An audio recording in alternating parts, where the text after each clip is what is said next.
TTV1808. How's it going, all you guys and girls in the Illumination? Time to jump aboard the Loom Train. It's JJD, JJ Double J, the Illuminator here, the sweet one. Also known by almost countless other aliases and nicknames. We won't get into that right now. Sorry, I was a little out of tune there. I want to talk today about this story that I read online about, and it just was, kind of something that reminded me of a family member. But as the story goes, this older man, he was a widower, I guess, and he was getting to the point where it was getting harder and harder to have to buy Christmas gifts for his large family. The sons and daughters and nieces and nephews and grandkids and daughter-in-laws and son-in-laws and all that. So he decided, you know what, I'm just going to give out checks this year. So he wrote out all the checks. He enclosed a note in the envelope, and it said, "Buy your own present." Sealed everything up, mailed everything out.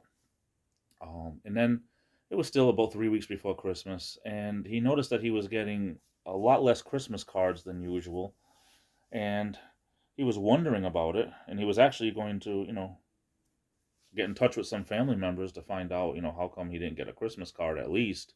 It wasn't so much that he didn't get a gift, it wasn't even Christmas yet, but I mean, not even a Christmas card. So he was going to write to a couple of family members, and he cleaned off his desk of all the older mail and everything, and he realized that all of the checks that he wrote were still there on his desk. So basically, what he did was he sent everyone in an envelope a note that said, "Buy your own present." There was no money involved, so everyone must have taken it like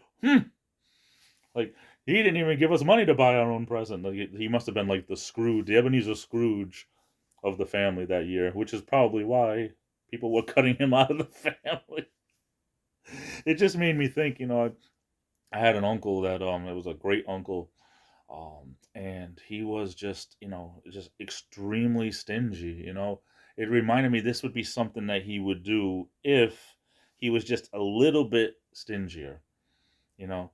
This would be a guy that, still thought that $5 was, a lot of money because he was, born in 1924. So, to him, which I understand, when you live through the Depression and, you live through a time where, penny candy and, getting a whole, Hershey bar for a nickel and everything. I understand that it's tough to pay 50 cents, at the time for a candy bar when you knew you used to pay a nickel. But that's inflation and that's just the way it is. But, for someone that, all uncles and aunts that would give $20 at the time to all of us kids, if they didn't get us a present, they would give us $20 bills or whatever. And he was the one uncle that you got $15, and it would be, a 10 and 5 crisp ones, like they were like, it just was, I don't know, you just always knew whatever it was, they were going to give less. Not because they didn't have it, it's because to them, they really still thought that $1 was a lot of money. So it just reminded me, like, I mean, yeah, accidents happen and stinginess is around during the holidays, especially. That's when you seem to see it a lot more, at least around here. We seem to notice it a lot more during the giving season. But just remember, it is the giving season, and there's many more ways to give than just money. And you can give time, you can give phone calls, you can give just going out for a cup of coffee with a family member or a friend that you haven't seen in a while. There's so much more that we can give than just money. We can give time, we can give love, we can just spend time with someone, and just share a laugh. I mean, come on, share a laugh. Tell this story to someone, share a laugh. Anyway, I hope you're doing well. I'm off to the races. Sail Everski. I love you all. Stay safe. Be good to yourselves. This is the Illuminator. Happy holidays. Merry Christmas. And I'll be back.